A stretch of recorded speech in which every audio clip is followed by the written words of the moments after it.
রহমতুল্লাহি ওয়া বারাকাতুহু। ভাই বাইরের মাইকগুলো একটু কমায় দেন, বাহিরের মাইকগুলো হালকা কমায় দেন। আলহামদুলিল্লাহ আলহামদুলিল্লাহ নাহমাদুহু ওয়া নাস্তাঈনুহু ওয়া নাস্তাগফিরুহু ওয়া নাউযু বিল্লাহি মিন শুরুরি আনফুসিনা। ইয়া আল্লাহ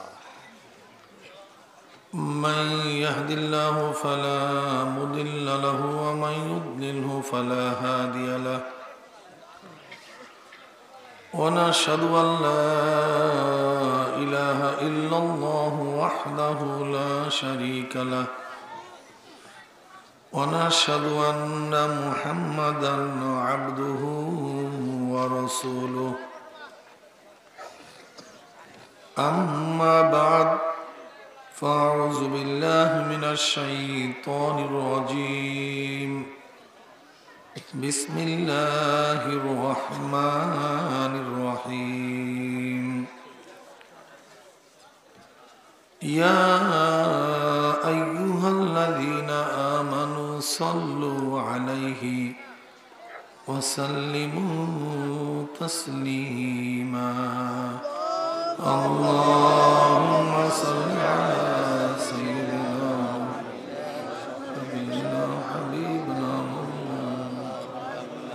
صلى الله عليه وعلى آله وأصحابه وبارك وسلم اللهم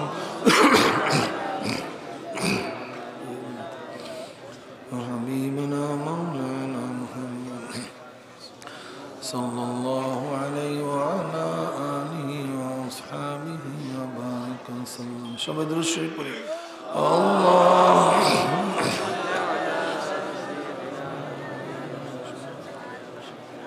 صلى الله عليه وعلى آله وأصحابه وبارك وسلم أعوذ بالله من الشيطان الرجيم بسم الله الرحمن الرحيم إن الذين آمنوا وعملوا الصالحات كانت لهم جنات الفردوس نزلا صدق الله مولانا العظيم وصدق رسول النبي الكريم আল্লাহ পাকের বান্দা জনাবে মুহাম্মদুর রাসূলুল্লাহ সাল্লাল্লাহু আলাইহি ওয়াসাল্লামের উম্মতগণ,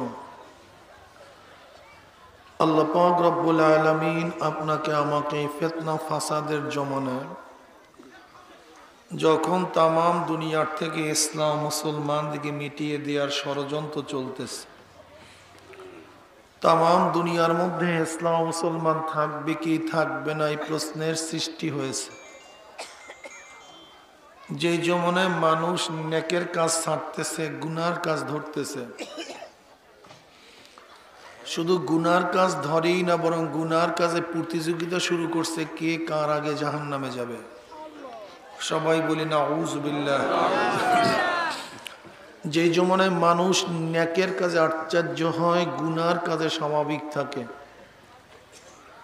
সেই মুহূর্তে আল্লাহ পাক রব্বুল আলামিন আপনাকে আমাকে কোরআন ও হাদিসের মাজলিস, আলেম ওলামা মুমিন মুত্তাকিন জাকিরিন শাকিরিনদের গুরুত্বপূর্ণ এক দামি মাজলিসে আসার বসার বলার শোনার তৌফিক আল্লাহ পাক দান করছেন। এর জন্য শুকরিয়া তার আমরা সবাই বলি আলহামদুলিল্লাহ।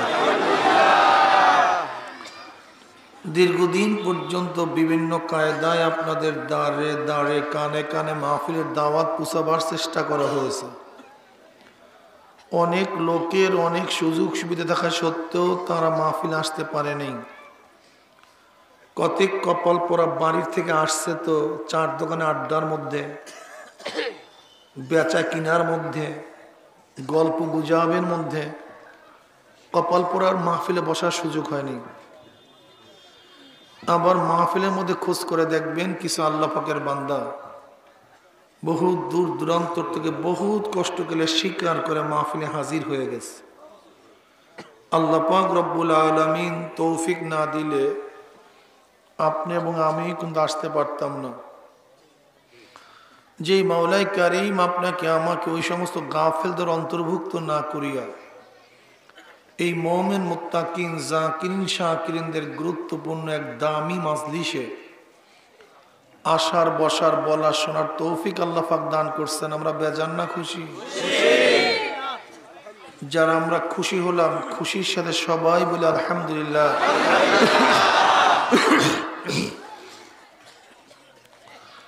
এই মাজলিস অনেক গুরুত্বপূর্ণ, অনেক দামি।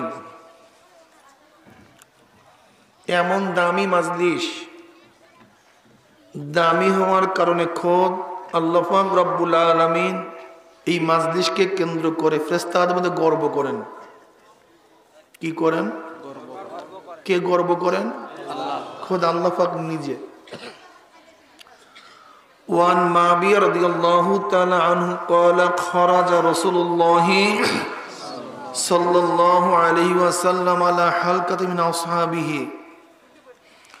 قال ما أجلسكم قالوا جلسنا نذكر الله ونحمد على ما هدانا الإسلام ومن به علينا قال الله ما أجلسنا ذلك قالوا الله ما أجلسنا ذلك قال رسول الله صلى الله عليه وسلم أما إني لم أستحلفكم تحمة لكم ولكن آتاني جبرائيل فأخبرني أن الله باهك الملائكة رواه مسلم। নবী পাক সাল্লাল্লাহু আলাইহি ওয়াসাল্লাম পড়েন সাল্লাল্লাহু আলাইহি ওয়াসাল্লাম। নবীর উপরে দুরূদ পড়তে এত বখিল কেন? আমার নবীর নাম শোনার পরে একটু দুরূদ পড়িয়েন সাল্লাল্লাহু আলাইহি ওয়াসাল্লাম। আপনি একবার নবী সাল্লাল্লাহু আলাইহি ওয়াসাল্লামের উপরে দুরূদ পড়বেন, আমার মাওলা আপনার উপরে সাথে সাথে 10টা রহমত নাজিল করবে। নবী পাক সাল্লাল্লাহু আলাইহি ওয়াসাল্লাম সাহাবায়ে কেরাম রিদওয়ানুল্লাহি তাআলা আলাইহিম আজমাইনদের, ভাই একটা মাইক্রোফোন রাখেন, আপনি আপনার 2টা মাইক্রোফোন সেটিং করতে পারেন নাই, একটা রাখেন, কথা বলতে কষ্ট হয়।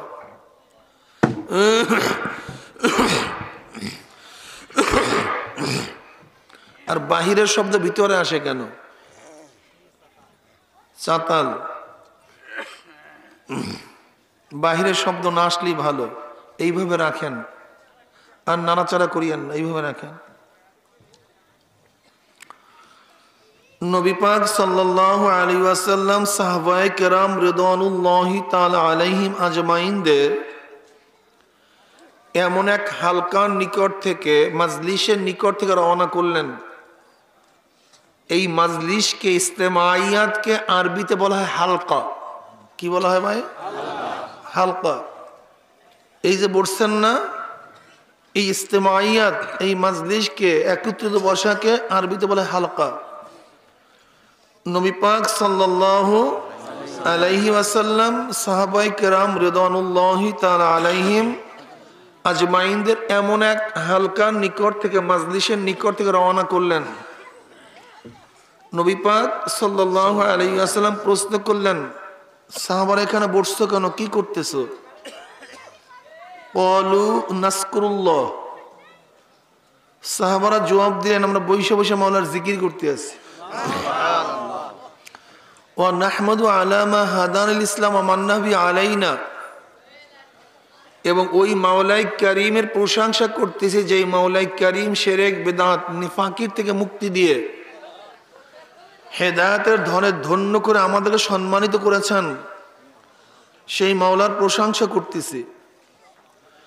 নবী পাক সাল্লাল্লাহু আলাইহি ওয়াসাল্লাম কসম কাটলেন, আল্লাহর কসম, তোমরা যেই জবাব দিছ উদ্দেশ্যে বলছো। সাহাবারাও কসম কাটলেন, আল্লাহর কসম, আমরা যেই জবাব দিছি উদ্দেশ্যেই বসছি, অন্য কোনো উদ্দেশ্যে বসি নাই। নবী পাক সাল্লাল্লাহু আলাইহি ওয়াসাল্লাম বললেন, আমার সাহাবারা জানো আমি কেন কসম কাটলাম? এই মাত্র আমার কাছে জিবরাইল আসছে, আমাকে খবর দিয়া গেল আল্লাহ পাক রব্বুল আলামিন তোমাদেরকে নিয়ে ফেরেশতাদের মধ্যে গর্ব করতে আসে।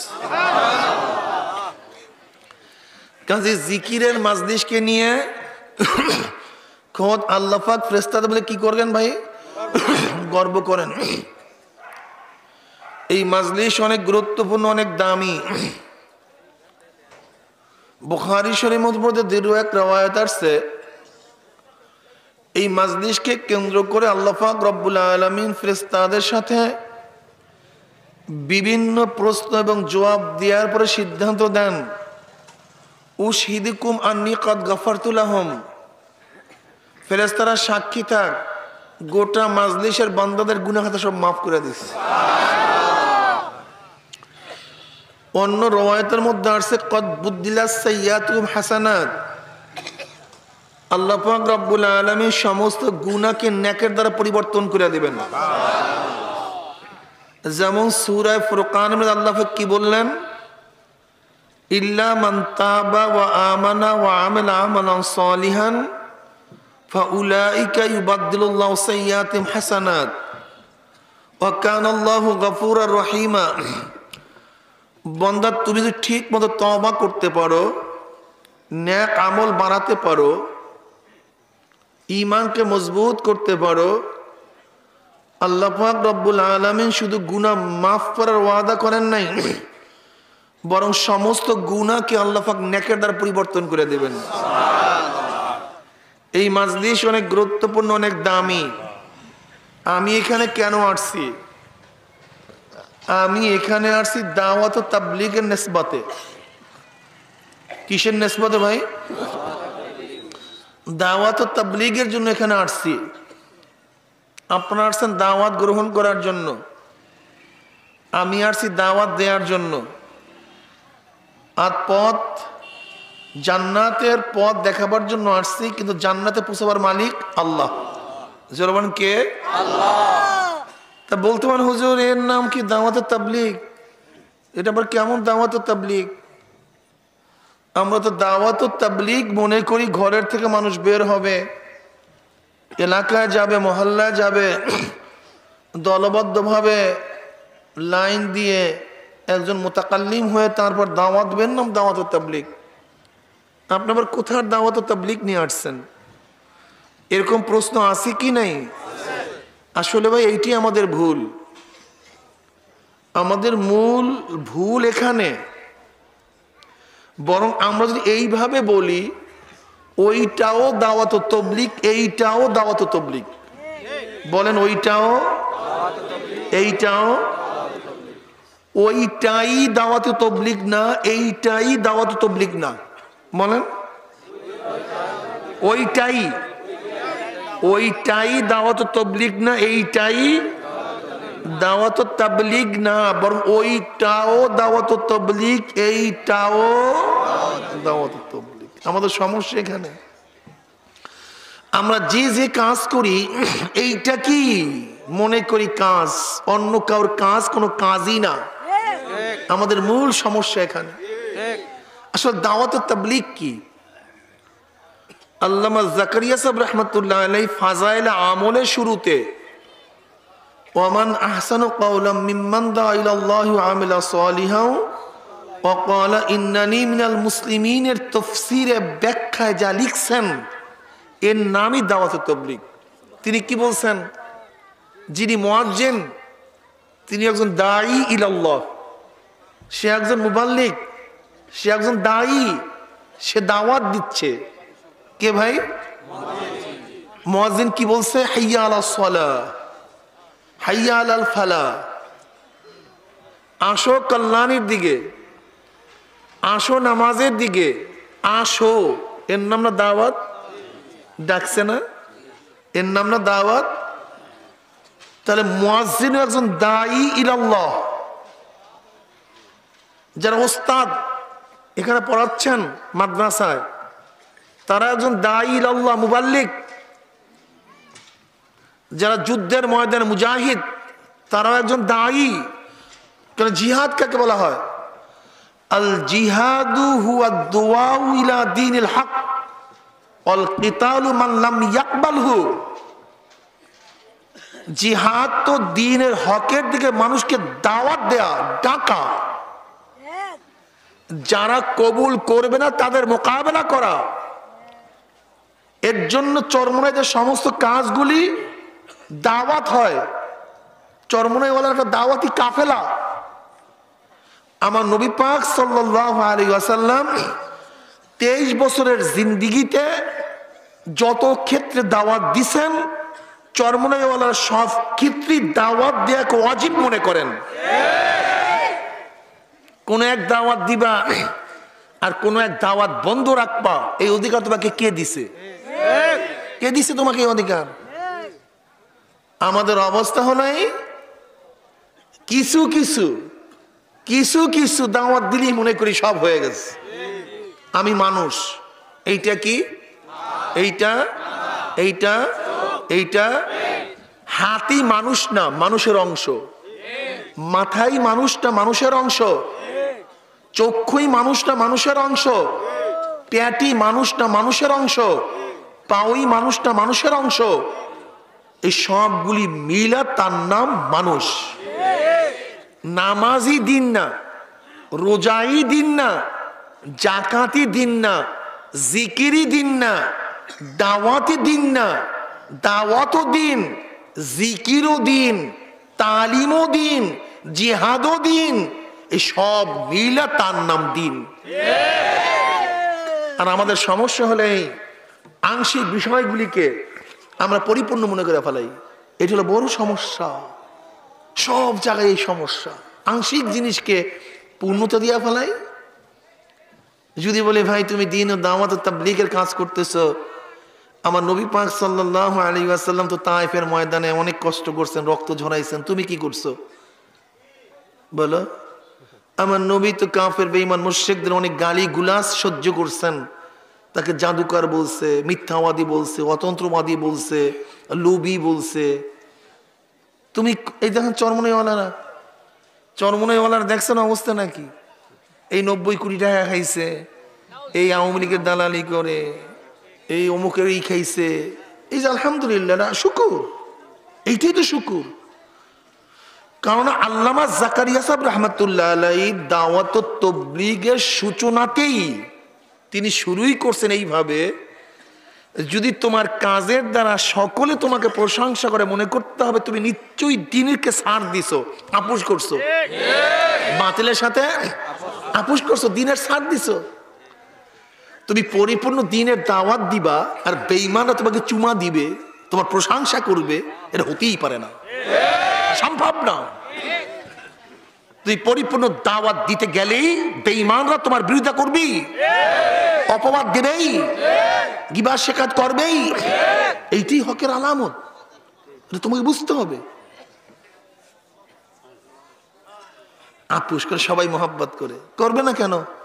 তুমি তো ছাড় দিছো দ্বীনের, এর জন্য তোমাকে মহব্বত করে, দ্বীনের সাথে আপোষ করছো। নবী পাক সাল্লাল্লাহু আলাইহি ওয়াসাল্লাম দ্বীনের দাওয়াত দিতে গিয়ে শিয়াবে আবু তালেবের মধ্যে 3 বছর অবরুদ্ধ ছিলেন, জেলখানায় ছিলেন, কেউ কথা বলে নাই। কয় বছর? 3 সাল। 3 এক গ্লাস পানি তাকে কেউ দেয় নাই, এক মুষ্টি খানা কেউ দেয় নাই। এবারে এদিকে তাক, বাচ্চারা তোর এখানে বসছিস কেন? হ্যাঁ, পোলাপান এখানে বসছিস কেন? এদিকে তাকাবি, কথা বলবি না, উঠবি না, বুঝছো? তুই তাকাই তো আমিও তাকাই তোর দিকে।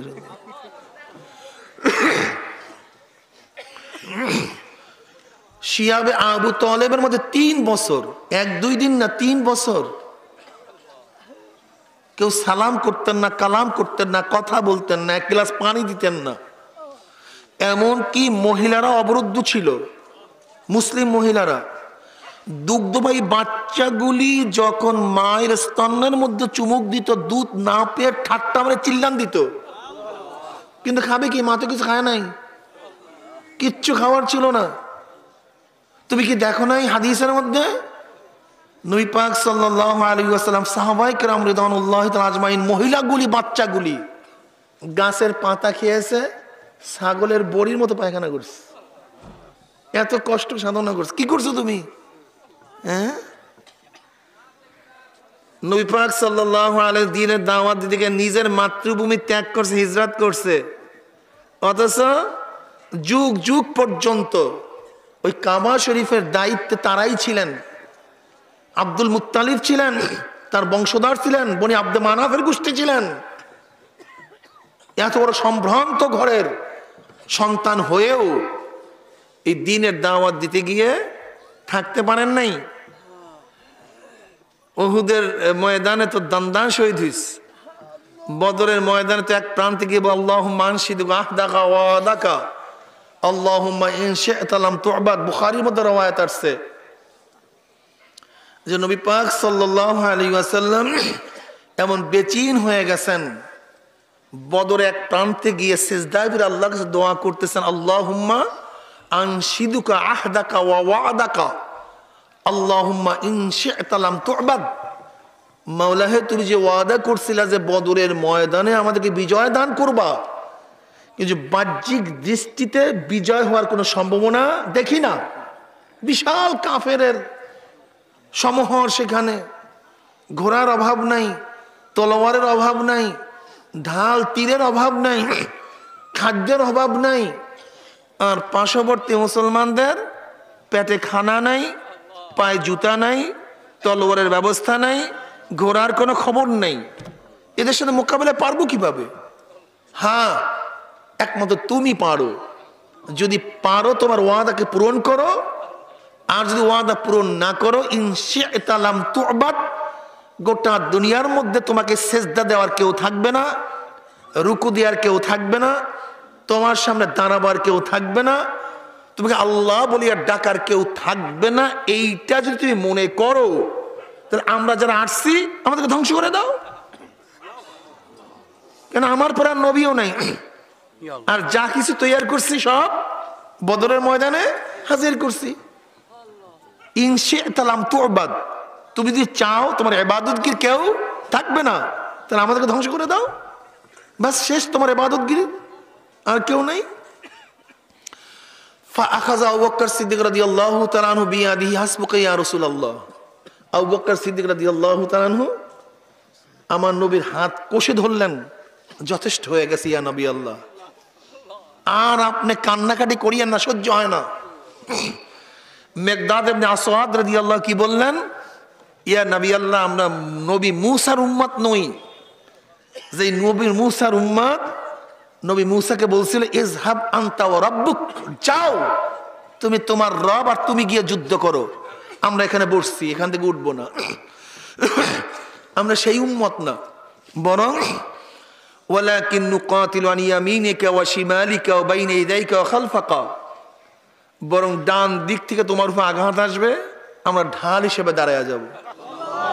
বাম দিক থেকে আসবে, বাম দিকে বুক পেতে দেব। সামনের দিক থেকে আসবে, মোকাবেলা করব। পিছনের দিকে আসবে, ঝড়ের মতো তাকে তাড়ায়া দেব, তোমাকে রাখিয়া যাব না। তো কি করছেন? আমি কি করলাম? আমি কি করলাম? আপনারাও বা কি করছেন?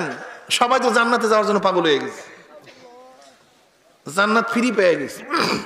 একটু গালিও শুনবেন না, গিবা শেখাতে সহ্য করবেন না, একটু কষ্ট সহ্য করবেন না। এটা হয় না ভাই, এটা দিন না। এরকম দিন নবী আদম থেকে আজ পর্যন্ত ছিল না। দিনের জন্য কিছু সাধনা, কিছু ত্যাগ, এটা করতেই হবে।